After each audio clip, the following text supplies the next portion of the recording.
नमस्कार, स्वागत है आपका TV9 भारतवर्ष के स्पेशल बुलेटिन में। आपके साथ मैं हूं सुमेरा खान। मेरे साथ मौजूद है मेरे सहयोगी समीर और प्रीति। शुरुआत करते हैं इस वक्त की बड़ी खबर के साथ। बड़ी खबर इंद्रेश कुमार के बयान से जुड़ी हुई। इंद्रेश कुमार के बयान पर आरएसएस सूत्रों के हवाले से बड़ी खबर आ रही है। इंद्रेश कुमार ने जो कहा, आरएसएस का आधिकारिक बयान नहीं है, ये जानकारी मिल रही है सूत्रों के हवाले से। इंद्रेश कुमार ने कहा था कि राम भक्ति करने वालों में अहंकार आया। इंद्रेश कुमार ने कहा था कि अहंकार करने वालों को राम ने 241 सीट पर ही रोका। 2024 में भी राम राज्य का विधान देखिए, लोकतंत्र के परम में कैसा है। जिन्होंने राम की भक्ति की और धीरे धीरे अहंकार आ गया, उस पार्टी को सबसे बड़ी पार्टी घोषित कर दिया और उसका इंद्रेश कुमार के इस बयान के बाद कई तरह के सवाल उठ रहे थे, लेकिन अब सूत्रों के हवाले से जानकारी ये आ रही है, बताया ये जा रहा है कि दरअसल ये आरएसएस और संघ का आधिकारिक बयान नहीं है।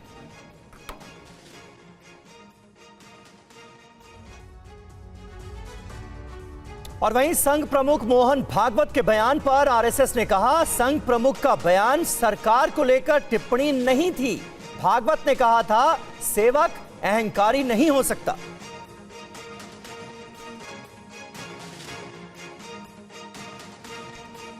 तो देखिए, फिलहाल सूत्रों के हवाले से संघ का जो रुख सामने आ रहा है, संघ प्रमुख मोहन भागवत के बयान को लेकर लगातार यह बयान सुर्खियों में था और ऑपोजिशन भी भारतीय जनता पार्टी पर संघ प्रमुख मोहन भागवत के बयान को लेकर हमलावर नजर आ रहा था। अब मोहन भागवत के बयान पर आरएसएस की तरफ से कहा गया है कि संघ प्रमुख का जो बयान था वो सरकार पर कोई टिप्पणी नहीं थी।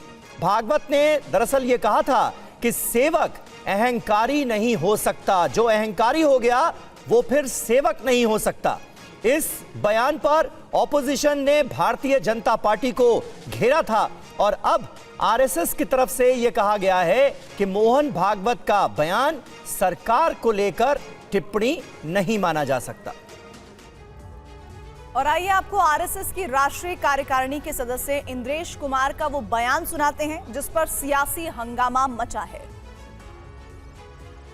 2024 में भी राम राज्य का विधान देखिए, लोकतंत्र के परम में कैसा है। जिन्होंने राम की भक्ति की और धीरे धीरे अहंकार आ गया, उस पार्टी को सबसे बड़ी पार्टी घोषित कर दिया और उसका और जो पूरा उसको मत मिलना चाहिए, जो शक्ति मिलनी चाहिए, वो भगवान ने अहंकार के कारण दिया।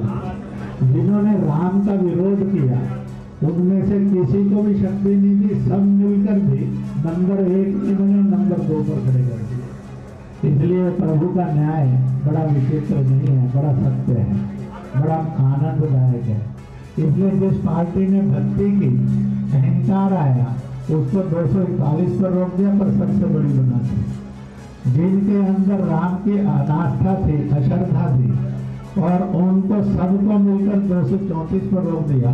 कहा, तुम्हारी अनास्था का यही दंड तुम्हें है कि तुम सफल नहीं हो सकते। इसलिए जो राम की भक्ति करे तो निरअहंकार करे, और जो राम का विरोध करे उसका अकल्याण अपने आप है, प्रभु नहीं बिगाड़े। आरएसएस नेता इंद्रेश कुमार के बयान को लेकर कांग्रेस और समाजवादी पार्टी नेताओं ने भी प्रतिक्रिया दी है। कौन गंभीरता से लेता है आरएसएस को? मोदी जी खुद तो लेते नहीं, तो हम क्यों लें? जब बोलने का समय था तब बोला होता तो सब गंभीरता से लेते। तब आप चुप रहे, सत्ता के मजे आप भी लूट रहे थे। हर जिले में, हर राज्य में आरएसएस के कार्यालय बन रहे थे, तब तो आप चुप रहे। अब जब लग रहा है कि चिड़िया चुग गई खेत, तो बोलने आ गए। कौन सुन रहा है? पहले मोदी जी सुन ले उनको, फिर हम सुन लेंगे। तो ये आरएसएस और बीजेपी के दोनों का अहंकार है, दोनों का घमंड है, दोनों का भ्रष्टाचार है, दोनों की नफरत है, जिसको देश की जनता ने रिजेक्ट किया है। ये एक दूसरे का नाम लेकर के न्यूज तो बटोर सकते हैं, लेकिन जनता जानती है कि आरएसएस और बीजेपी दोनों के अहंकार ने देश के युवाओं का भविष्य बर्बाद किया है, देश की बेटियों के मान सम्मान को ठेस पहुंचाई है, देश के किसानों के फसलों पे सही जो मूल्य है उन्हें नहीं मिलने दिया है, उन पर अत्याचार किया है। ये दोनों ही लोग संविधान बदलना चाहते हैं, आरक्षण विरोधी हैं और नहीं चाहते कि कास्ट सेंसस हो। आरएसएस और भारतीय जनता पार्टी दोनों को जनता रिजेक्ट कर रही है। ये आपस में एक दूसरे को कहने से न्यूज़ होती है और कुछ नहीं होता।